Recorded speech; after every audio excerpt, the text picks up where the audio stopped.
दोस्तों, हम हमेशा सोचते क्यों रहते हैं? कभी सोचा आपने? क्यों सोचते रहते हैं हम? आखिर वजह क्या है? तो आप बोलोगे नहीं, वो तो विचार अपने आप आ जाते हैं। ठीक है, विचार आता है अपने आप। जैसे आपने कोई वीडियो देख लिया, कहीं बाढ़ आ गई, तो अब आप क्या होगा, बाढ़ के बारे में सोचने लगोगे। किसी ने आपसे मिसबिहेव कर दिया, अब आप उसके बारे में सोचने लगोगे। किसी ने आपकी तारीफ़ कर दी, अब आप उसके बारे में सोचने लगोगे, अरे यार मैं कितना अच्छा हूँ, मैं कितना हैंडसम हूँ, मेरा नेचर कितना अच्छा, सोचने लगोगे। तो क्यों सोचते रहते हैं हम भाई? कभी आपने बिना सोचे रह कर देखा है? हम एडिक्ट हो गए सोचने के, अभ्यस्त हो गए, प्रैक्टिस्ड हो गए। बिना सोचे हम रह ही नहीं सकते। हमें सोचना सिखाया गया है, हम सोचते ही रहते हैं। पहले पढ़ाई का टेंशन लेते हैं, फिर जॉब का टेंशन लेते हैं, फिर पूरी लाइफ का टेंशन लेते हैं, फिर किसी रिलेशन को लेकर टेंशन में आते हैं, हर चीज़ को लेकर टेंशन में आते हैं। टेंशन का मतलब सोचना। Who we are just thinking, who we are just thought. हम लोग हैं क्या सिवा एक विचार के? जब हम बोलते हैं ना कि वो आदमी बहुत अच्छा है, तो हम उसके बहुत अच्छे का मतलब उसकी बातों से लगाते हैं कि उसकी बातें बहुत अच्छी हैं, इसलिए वो आदमी बहुत अच्छा है। तो विचारों से हम किसी आदमी का अच्छा या बुरा होना तय करते हैं। क्या हम बिना विचार के नहीं रह सकते? अगर विचारों को हटा दो तो हर आदमी एक जैसे हुआ ना? हुआ कि नहीं हुआ? विचारों को हटा दो आप, तो फिर क्या हुआ? ऑल आर सेम, सब एक जैसे हुए, सब एक जैसे हुए, सब एक से हुए। वो गुरु नानक ने कहा ना, एक नूर ते सब जग उपजा, कौन भले को मंदे।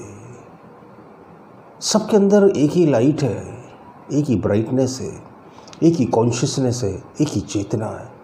विचारों का फर्क है, और आप यकीन मानो विचार सबके एक जैसे ही रहते हैं। फिल्टर करके आते हैं, कोई बुरे विचारों को बोल देता है और कोई उन्हें दबा कर रख लेता है। कोई अभिनय की कला में ज़्यादा निपुण है और कोई थोड़ा कम। Otherwise all are same, everybody same, हर पर्सन एक जैसा है। तो आप अपने आप से पूछना कि हम हमेशा सोचते क्यों रहते हैं? पूछना ये सवाल, तब को कोई जवाब नहीं मिलेगा। फिर पूछना, 3 बार पूछना, मैं हमेशा क्यों सोचता रहता हूँ? तो एक मौन, एक साइलेंस आ जाएगा। फिर पूछना, मैं हमेशा क्यों सोचता रहता हूँ? तो फिर एक मौन, फिर एक साइलेंस। फिर पूछना अपने आप से कि मैं हमेशा क्यों सोचता रहता हूँ? तो फिर एक गहरा मौन आएगा। ये जो गहरा मौन है ना, ये आप हो। This is real you, this is your real nature. You are not a thought. हम विचार हैं ही नहीं। तो इस निर्विचार चेतना का मजा लेकर तो देखो आप। फिर इसे बार बार आप लेना चाहोगे, बार बार पकड़ना चाहोगे। अगर आपने ये सीख लिया तो जीवन के सारे रहस्य खुल जाएंगे। कृष्ण भगवान ने गीता में कहा है कि मैं मनुष्यों में निर्विचार चेतना हूँ। ऐसी कॉन्शियसनेस जिसमें थॉट नहीं है, वही तो ईश्वर, वही तो गॉड है, वही एनलाइटनमेंट है, वही आत्म साक्षात्कार, वही सेल्फ रियलाइजेशन, वही रियल फ्रीडम। इसका टेस्ट ले लो आप, वो तो अब आप अभी ले सकते हो। फिर आपका बार बार ये टेस्ट लेने का मन चाहेगा। मेडिटेशन की कोई विधियाँ नहीं होती। मेडिटेशन को समझा जाता है, फिर उसमें हुआ जाता है। वो डूइंग नहीं है, बीइंग है। बीइंग होने की कीमिया और कलाएँ हैं। मुझे उम्मीद है मैं बहुत जटिल बातों को सरलता से आपको समझा पाता हूँ। अगर अच्छी लगती हो मेरी वीडियो तो ज़रूर शेयर कीजिए, कमेंट कीजिए, और चैनल पर रहे हो तो सब्सक्राइब कर लीजिए। बहुत बहुत शुक्रिया, बहुत बहुत धन्यवाद। मन और ध्यान, आपकी हर समस्या का समाधान।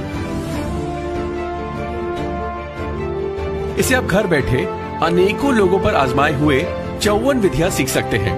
ये करने में बहुत आसान है और बहुत ही निश्चित रिजल्ट देती है। तो सोचिए मत, नीचे दिए हुए लिंक पे या व्हाट्सएप नंबर पर आज ही हमें व्हाट्सएप करके अपना ऑर्डर दीजिए। अब मन और ध्यान, हर समस्या का समाधान आपकी जिंदगी को एक नया मोड़ देगी।